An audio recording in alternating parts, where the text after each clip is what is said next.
answer your question, but I am going to look for a golden orb spider and its web before I tell you how to differentiate between the two. In the meantime, though, we can enjoy the sighting because there's not too many giraffe around at the moment, and even at the best of times, this area does not have a huge giraffe population, so very happy to see these two ladies this morning. And as one individual flipped its head there, you would have noticed a small little flock of birds flying off. And those are very useful birds for a lot of the animals here because they will feed on the ectoparasites, the ticks that will suck blood from the giraffe, and they are called oxpeckers. I'm just going to creep forward ever so slightly.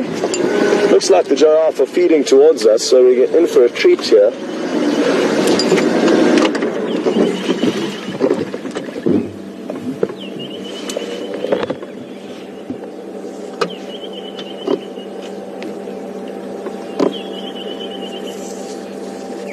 And if we look closely, we will see that they're feeding on a very thorny plant called an acacia tree, and you'll find a lot of the tastier plants in this area have got security in the form of thorns.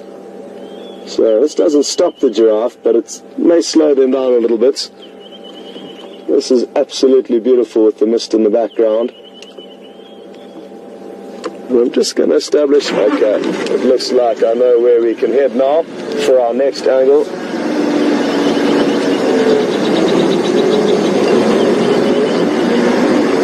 So we're just going to shoot ahead and we can actually possibly have the sunlight behind us, and we should get some beautiful, beautiful shots of them shortly. So get ready to do your screenshots for those of you who do. And if you don't do screenshots, you should look into doing it, because some of the viewers, Shanae being one of them, who asked the question about the spiders, get some great, great screenshots. So it's a good way for you to get involved. Oh, I saw another spider web and lost focus on the giraffe again. But I'm just going to stop over here and wait for this individual to continue towards us.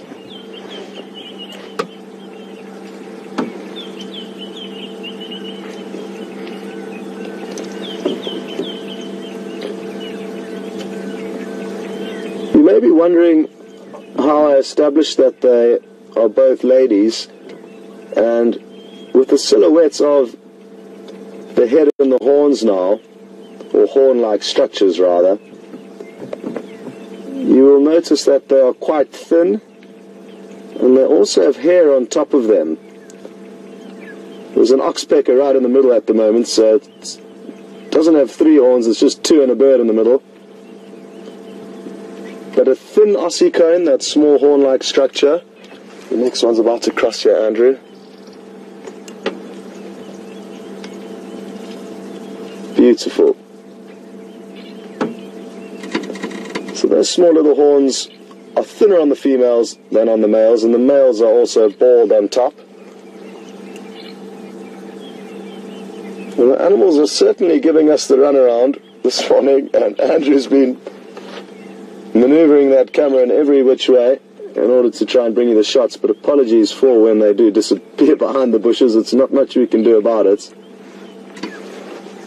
I think our lens also could be fogging up from the change in temperature, so now that the sun's beating down on our cold camera, it has created a bit of a foggy blur that Andrew's about to rectify. So stand by one, and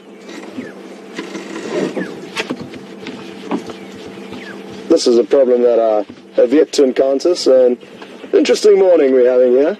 Andrew, maybe if we just head across to the spider web on the right here, it might be a bit better. There we go. Well, thankfully, there is a golden orb-web spider close to us here. And Andrew's just taking you in a little bit closer to it. And now I'll be able to answer Sinead's question. Sinead's interested to know if you can differentiate between a garden orb-web spider and a golden orb-web spider, and you certainly can. When you're looking at the animals themselves, the golden orb-web spider has got a thinner abdomen, considerably so. The garden orb-web spider's round, not oblong, and it's probably about 3 times the size of the body of this spider. And then there's also something that you'll look for in the web of a garden orb-web spider. It's got an interesting little structure that it weaves into the web called a stabilimentum, and that doesn't probably mean too much to anyone. Basically what you're looking for is a small zip-like structure that's white in coloration and about 2 inches in length. So it weaves this zigzag zip structure shape into the web that's very characteristic of the garden orb-web spider, and you can see this web lacks a little vertical zip below the center of the web. Sadly, we don't see too many garden orb-web spiders, Archer, but if we do, I'll certainly stop and show you that little structure to look for.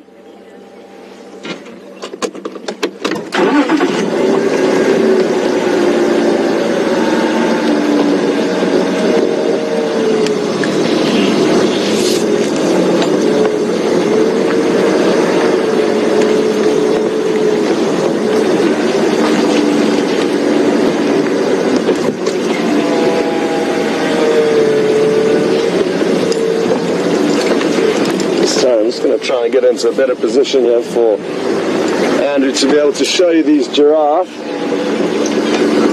And 1 second, we should be in a decent spot.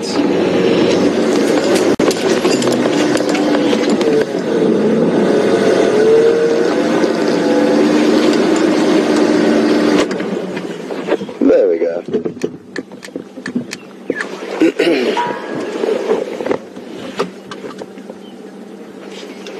So we've just got a question through from Catherine, all the way in Chicago. Good morning, Catherine, and welcome on board with us.